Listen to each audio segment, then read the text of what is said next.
Now, the reproductive system is highly regulated by hormones. A variety of hormones in both males and females are responsible for regulating the production of gametes, maintaining fertility, and the expression of sex characteristics, both the primary sex characteristics present at birth and development of secondary sex characteristics around puberty.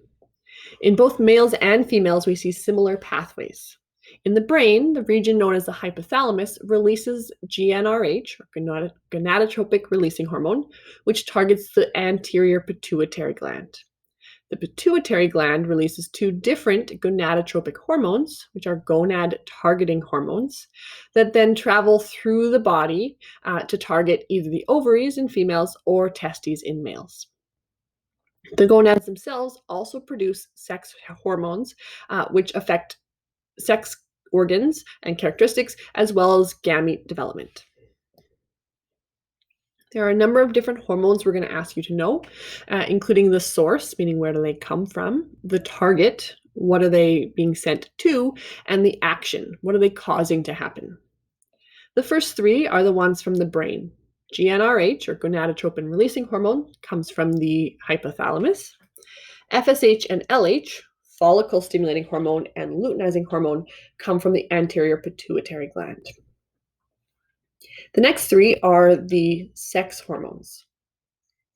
Probably familiar with testosterone and estrogen as being the male and female hormones, although both males and females produce both testosterone and estrogen. Males produce testosterone in higher amounts and females produce estrogen in higher amounts. Progesterone is also a female hormone. And then there are another three hormones that are involved in pregnancy and birth. HCG, or the human chorionic gonadotropin hormone, oxytocin, and prolactin. If you look over here at the images of estrogen and testosterone, hopefully those look familiar to you if you think back to our very first unit talking about the different classes of biomolecules.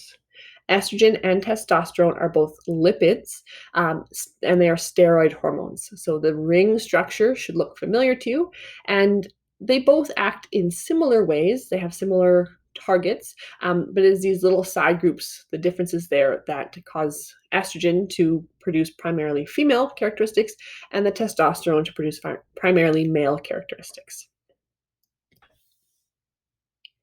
In your notes, you've got this chart to fill in for the male hormones. So in your textbook, page 442 to 443, you can fill in the chart below. And we'll talk a little bit about this flow chart, which represents the positive and negative control or feedback loops of the male reproductive hormones. Now here we can see this diagram that shows where the hormones are being released and their actions. The reproductive and sex hormones are involved in a negative feedback loop to help maintain a constant production of sperm and testosterone. This is important for homeostasis of the reproductive system. We know that testosterone is responsible for the development and function of the male sex organs, as well as the development of the male secondary sex characteristics at puberty. Things like muscle development, a deeper voice, and the facial and body hair that we associate with the changes a male will go through in their teenage years. We can see that the hypothalamus of the brain is what releases that gonadotropin releasing hormone. That travels to the pituitary gland, where it sends a signal for the pituitary gland, specifically the anterior pituitary gland, to release the luteinizing hormone and the follicle stimulating hormone. Both of those stimulate the testes. The FSH stimulates the testes to begin sperm production. The seminiferous tubules produce the sperm, but they also produce another hormone called inhibin. Inhibin inhibits the release of more hormones from the pituitary and the hypothalamus. So it actually sends a signal saying, we're working right now, stop telling us to keep working. So there is a negative feedback loop right there. When seminiferous tubules are not producing sperm, that inhibin production also drops. And then the brain again picks up that signal saying, hey, time to start making more sperm. The luteinizing hormone stimulates the testes to start producing testosterone. Testosterone has an effect on the sex organs and sex characteristics, but it also has an inhibitory or a negative feedback effect on the pituitary and the hypothalamus. And so, as that testosterone is being produced, it is sending the signal to the brain saying, hey, slow down your signals.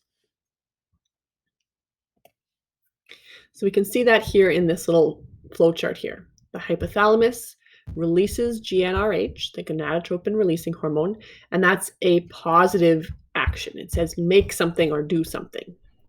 It says to the pituitary, it's time to release your gonadotropic hormones, follicle stimulating hormone and luteinizing hormone. Those also are positive actions. They say to the testes or testicles, it's time to start producing sperm and also the hormone testosterone. Now, testosterone is where we have that inhibitory effect. Alongside that, we also have inhibin, which also has an inhibitory effect on both the hypothalamus and the pituitary gland.